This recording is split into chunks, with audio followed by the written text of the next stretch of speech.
What's good, everyone? This is your boy DJ's Raw and Cut Truth, giving you that raw content that you deservedly need. And here we go again. Anti-black man hater, extreme radical feminist Jemele Hill and her sidekick Cari Champion are at it again. When you thought it could get worse, it's just terrible, man. So I stumbled online and I saw a quick clip of these two ladies acting like buffoons. As you know, sports in general is competition. Basketball, football, hockey, track. No matter if you're black, white, Hispanic. When you lose, if you're a black man, like we all are, and to those that are listening, when we lose to someone that's white and it's really bad, don't do the woe is me crap. It's weak. It makes us look like we can't handle ourselves. And this is the shine behavior that I was talking about. I'm going to show you this clip and I'm going to assess everything that was said.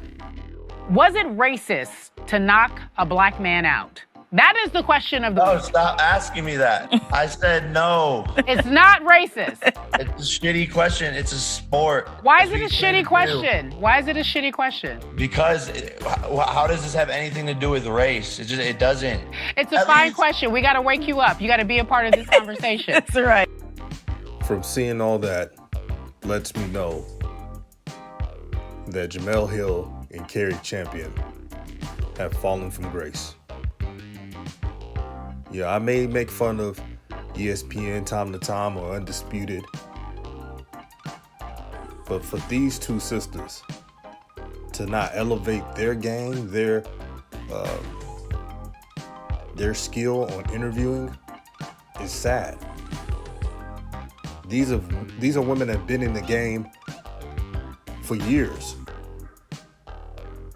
And for you to try and make this interview about black versus white when it wasn't even the case. You don't see Nate Robinson going around telling people, oh, this guy's racist. This guy is a bigot. He only won because he was racist. That's what it sounds like. No matter what you say about Nate Robinson, he took his butt whooping like a man.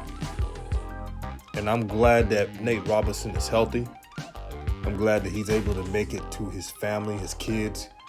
Because for a moment, seeing that fight, I didn't think Nate Robinson was going to be okay. That was a tough hit. And you got to give Jake Paul credit. He's been taking boxing seriously. But here's one thing we cannot do. As a society, or anyone that's on YouTube, anyone that's on ESPN or these mainstream media, aka lamestream media, or if you're doing things independent, don't try to be a part of the wave too much.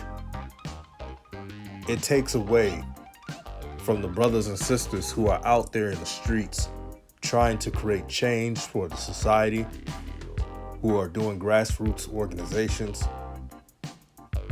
It's not right. And they wouldn't even agree to this.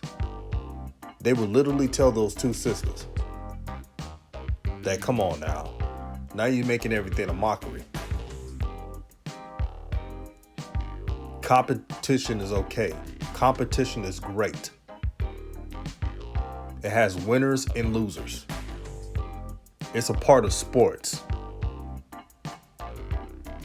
When I was young and me and my teammates played against a suburban team and they whooped our tails in football and basketball, we didn't go around saying, oh, we lost because they're racist and the refs cheated us. No, they outsmarted us. They out-toughened us.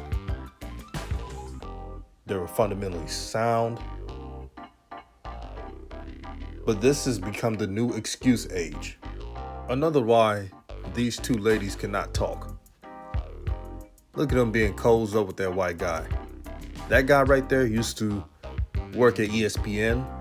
And this is true. I think his name is Ryan Russillo. Yes.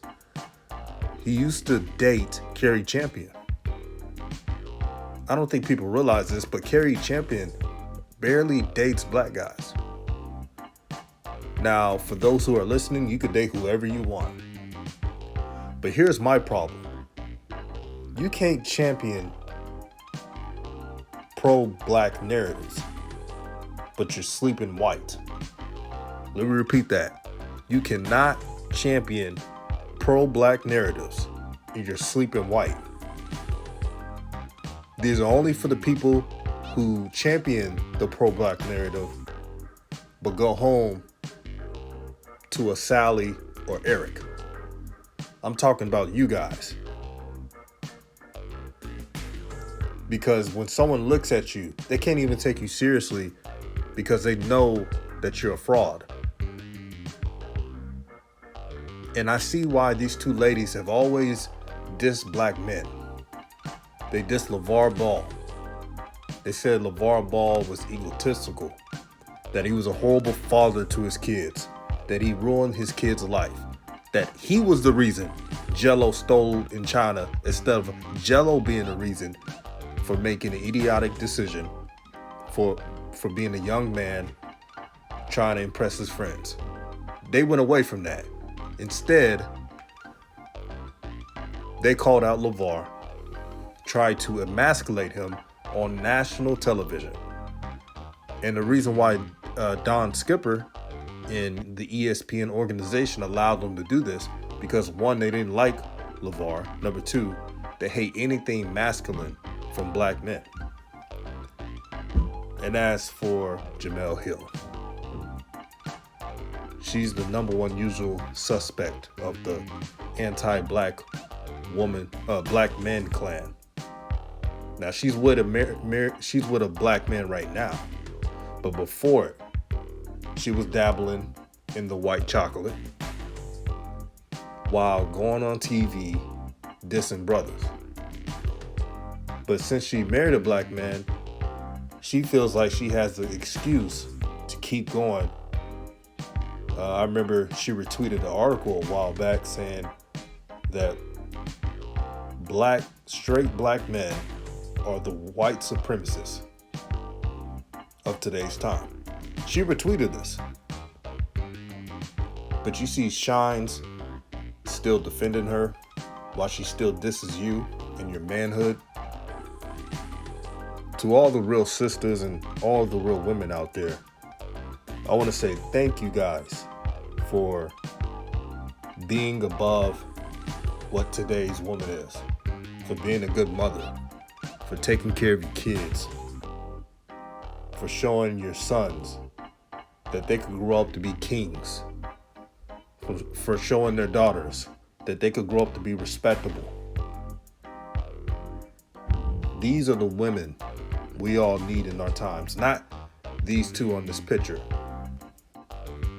And this is not me to diss Ryan Russillo, but it tells you everything you need to know about Cari Champion. From what I've heard about this guy, Ryan Russillo, when he was at ESPN, he was always the quirky guy, the nerdy guy, the one that made snarky comments, docile. So you can see why Cari Champion picked a man like him. No disrespect, but he's a beta male. And women like a Cari Champion who have the nerve to diss brothers are attached to men like this. They will never get a strong-minded man. They will never get a man who's independent, who has their own thing. They want this guy, the white shine.